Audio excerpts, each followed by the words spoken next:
आपने cocoa farm houses का नाम सुना है क्या? ये स्कीम ही जाली है। इसकी बुकिंग हुई थी कोई 2018 में। 250 एकड़ ज़मीन है।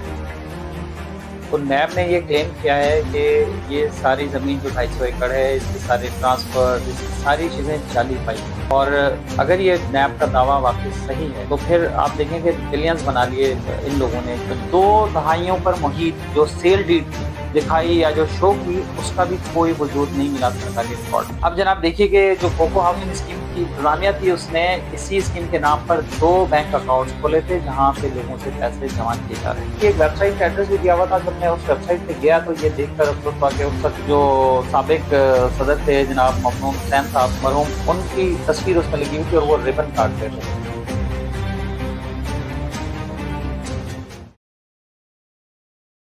अस्सलाम वालेकुम। आज एक और अहम मौजू पर हम विज़िट ब्लो करने जा रहे हैं और वो है रिहायशी स्कीम से मुताल्लिक।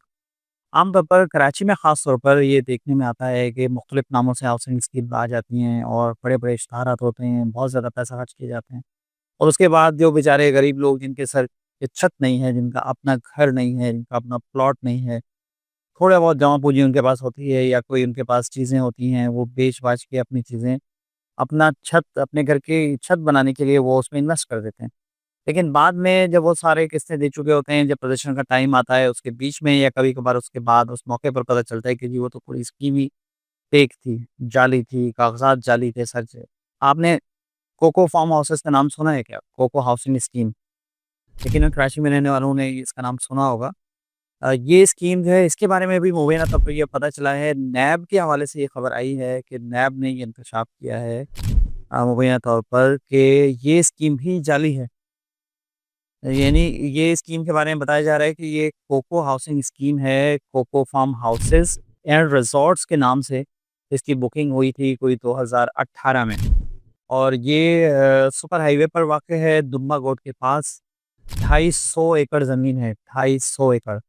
और नैब ने जो तफ़सीलात जारी की हैं जो सोशल मीडिया पर भी अब आना शुरू हो गया है और उस हवाले से कुछ लेटर्स और पिक्चर्स भी सामने आई हैं। तो नैब ने ये क्लेम किया है कि ये सारी ज़मीन जो 250 एकड़ है, इसके सारे ट्रांसफ़र्स, इसके सारे कागज़, इसकी सारी चीज़ें जाली पाई गई हैं। उस पर इवन के जो साइन हुए हुए थे, वो भी उसमें जो है वो जाली पाए गए हैं। इतने बड़े अफ़सोस की बात है कि लोग जो हैं वो अपने करोड़ों रुपए लुटा लिए लोगों ने। और अगर ये नैब का दावा वाक़ई सही है, तो फिर आप देखें कि बिलियंस बना लिए इन लोगों ने जो कि इसके सरपरस्त हैं, जो कि इसकी कंपनी होगी, जो इसमें लोग होंगे और किस तरह से उन्होंने लूटा है। ना सिर्फ कराची शहर में रहने वाले लोग इस तरह से इससे लूटे होंगे बल्कि ओवरसीज़ पाकिस्तानीज़, जो बेचारे अपनी मेहनत की कमाई जो है वो इन्वेस्ट करना चाहते हैं, इस उम्मीद के साथ कि उनका पैसा सेव हो जाएगा, उनकी इन्वेस्टमेंट सेव हो जाएगी, ज़मीन की कीमत बढ़ जाएगी तो उन्हें मुनाफ़ा होगा या फिर वो अपने रिहाइश के हिसाब से भी कर सकते हैं। तो उन्हें किस कदर धोखे का सामना करना पड़ा है। अब उसकी डिटेल्स क्या है वो मैं आपको डिटेल्स बताता हूँ। मोबाइल पे ही मैंने इसके पॉइंट्स लिए हुए हैं। तो खबर यही है कि जनाब नैब कराची ने 250 एकड़ सरकारी अराज़ी जो है वो रिकवर करा ली है। जब उसकी मज़ीद तफ़सील में हम गए और हमने देखा तो उन्होंने ये बताया हुआ है कि जी ये जो गैर कानूनी स्कीम थी, ये है कोको हाउसिंग सोसाइटी के नाम से इस पूरी ज़मीन को घेरा गया था, उस पर कब्ज़ा किया गया था और उसके बाद इसे बेचा गया। इसकी जो मालियत है, जो नैब के बकौल उसकी जो ज़मीन की मालियत है वो 750 मिलियन रुपए है। तो अब इसकी तफ़सीलात में ये आया कि जी नैब कराची ने एक जामे तहकीकात की और उस तहकीकात के ज़रिए ये इंकशाफ हुआ। अच्छा, जो तहकीकात हुई वो ठट्ठा के देह कोहिस्तान में ये देह कोहिस्तान में आती है ज़मीन। ठट्ठा का जो देह कोहिस्तान है जो कि सुपर हाईवे के किनारे पर जाकर लगता है। और वहाँ पर ये स्कीम बनाई गई थी तकरीबन 250 एकड़ सरकारी ज़मीन पर कब्ज़ा करके और उसकी बाउंड्री वॉल की गई थी, उसका मेन गेट लगाया गया था, उसकी तस्वीर भी आप स्क्रीन पर देख रहे होंगे। बहुत ही खूबसूरत लश्कर साथ दिखाया गया था उसको कि जी बड़े फार्म हाउसेज़ बन रहे हैं यहाँ पे और लोगों को रग़बत दी गई कि जी आप आएँ, फार्म हाउसेज़ बनाएँ, अपनी इन्वेस्टमेंट भी करें और अपने वीकेंड भी एन्जॉय करें, अपनी फैमिली के साथ आएँ, तफरीह करें और कुछ जो है मॉडल वहाँ पर बना भी दिए गए थे रिज़ॉर्ट्स, उसकी तस्वीरें वगैरह भी लगी हुई हैं। तो ये जना बताया गया कि इस पर जो गैर कानूनी तजावुज़ात हैं, उसमें गबन का इल्ज़ाम है, धोखाधड़ी का इल्ज़ाम है और इसका नाम जो था वो कोको ग्रीन हाउसिंग स्कीम है। और इसके आगाज़ से ही जो उसका पहला भी कागज़ जो दिखाया गया या जो रिकॉर्ड पर मौजूद है इस स्कीम के हवाले से, वो तक भी जाली था। अच्छा, अमूमन हम देखते हैं, सुनते हैं कि सरकारी कागज़ात में हेरा-फेरी करना सिंध में ख़ास तौर पर तो बहुत ही आसान है ना। कोई ज़्यादा मुश्किल नहीं होती। आप किसी के नाम की चीज़ उठा के किसी के नाम पे लगा दें, तो लामौला ख़ैर उसमें इदारे के जो लोग हैं वगैरह तो वो भी मुलव्वस होते हैं। ऊपर से नीचे, ऊपर नीचे के अफ़सरान जो हैं वो उसमें मुलव्वस होते हैं। तो नैब की इंक्वायरी से जनाब ये पता चला है कि जो रेवेन्यू रिकॉर्ड है, रेवेन्यू रिकॉर्ड पूरे का पूरा मनगढ़ंत निकला। उसमें जो डाक टिकट तक थे वो भी जाली लगे हुए पाए गए और 2 दहाइयों पर मुहित जो सेल डीड थी, यानी तकरीबन 20 साल पहले जो सेल डीड उन्होंने दिखाई या जो शो की, उसका भी कोई वजूद नहीं मिला सरकारी रिकॉर्ड में। और तहकीकात से मज़ीद ये पता चला कि इसकी जो स्कीम है और उस अराज़ी के जो दावे थे, जितने भी दावे थे, उसकी तमाम दस्तावेज़ात बोगस पाई गई हैं। तो कितनी तशवीश की बात है।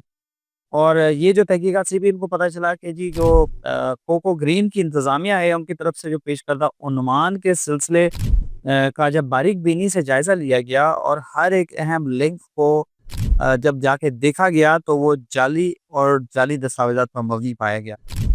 और तहकीकात से मज़ीद पता चला कि जी ज़मीन की खरीदारी का इब्तदाई इंदराज जिसका नंबर 58/35 मार्च 1994 ज़ाहिर किया गया, तो उसका जो रिकॉर्ड ऑफ राइट्स है, उसमें भी किसी पेशगी जायज़ इंदराज के बगैर उसे दिखाया गया था। उसका भी कोई इंदराज वहाँ पर नहीं पाया गया और ये जो मज़कूरा इंदराज है महज़ ज़बानी बयान पर मबनी था।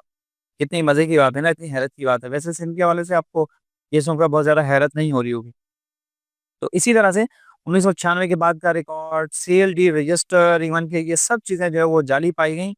और यहाँ तक कि हैदराबाद में जब नैब ने राब्ता किया, जो माइक्रो फिल्मिंग यूनिट है और ठट्ठा में सब रजिस्ट्रार ऑफिस, उन्होंने वहाँ जब राब्ता किया, इंक्वायरी की, तो दोनों ने तस्दीक की कि ये जो मखसूस सेल डीड है, जिसका सीरियल नंबर 16 और रजिस्ट्रेशन नंबर 14 है, ना तो ये माइक्रो फिल्म है और ना ही इसका कोई रिकॉर्ड मौजूद है। जुलाई 2007 में एक जाली घाट वर्ड फॉर्म का इस्तेमाल करते हुए ज़मीन की नौइयत को तब्दील करने के लिए एक इंदराज किया गया था। ताहम तहकीकात ने इस बात की तस्दीक की कि मज़कूरा जो फॉर्म है, सर्वे और सेटलमेंट डिपार्टमेंट हुकूमत सिंध की तरफ से जारी ही नहीं किया गया था। तो क्या ज़बरदस्त बात है कि उन्होंने फॉर्म जारी नहीं किया था और फॉर्म आ गया, सारी चीज़ें हो गई। ज़मीन को ज़री से गैर ज़री इस्तेमाल में तब्दील करने के लिए जनवरी 2018 में एक और एंट्री की गई और उसमें मुख्तार कार के लाज़मी दस्तखत होने चाहिए थे, वो उसमें नहीं थे।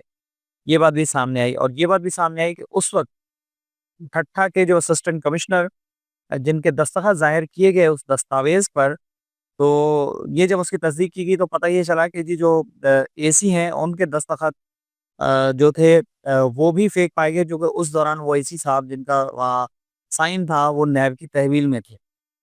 तो ज़ाहिर है वो तहवील में थे तो फिर कैसे उन्होंने साइन कर लिया, तो इस तरह से पता चला कि जी वो भी जाली थे।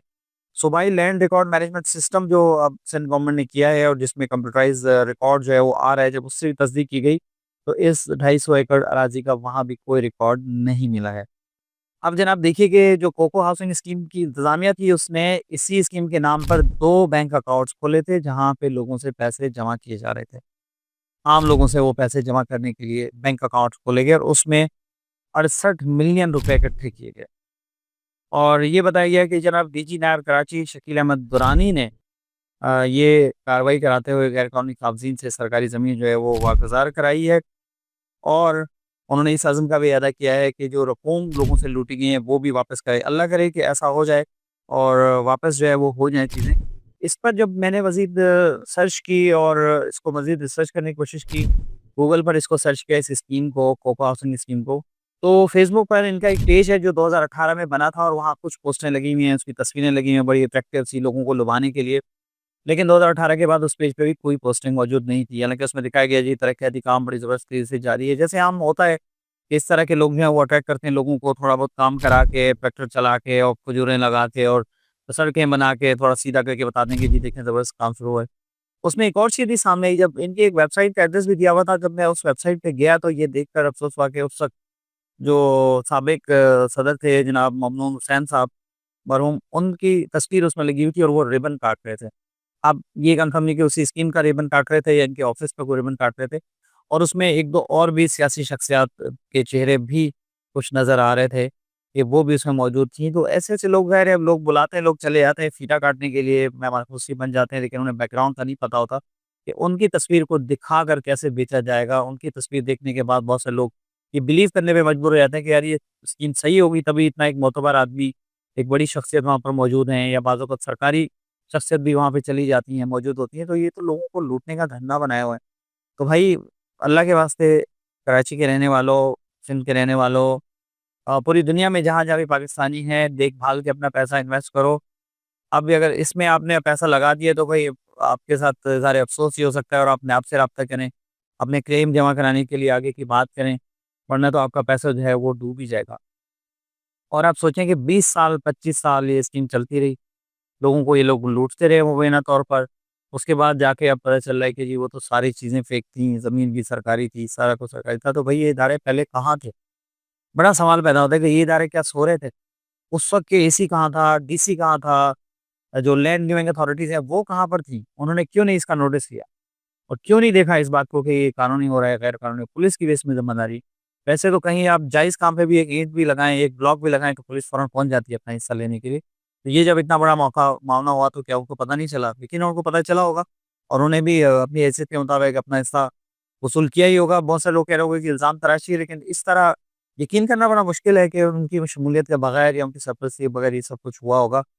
तो भाई कराची वालों, हम एक बार फिर व्हिसल ब्लो कर रहे हैं कि खुदारा ऐसी स्कीमों से बचें और ये जो अनाउंसमेंट आई है ये बड़ी तशवीशनाक है। इसलिए मैंने सोचा कि फ़ौरी तौर पर आपको इस बारे में बताया जाए कि आप इससे बचें और अगर यहाँ आपके किसी आपके जाने वाले की इन्वेस्टमेंट है, तो अब आप नैब के दफ़्तर का रुख करें, फ़ौरन सोचें, दरख़्वास्त लिखें और अपना रिपोर्ट जमा करें और फ़ौरन जाकर अपने क्लेम के हवाले से उनसे नैब कराची में जाके राब्ता करें।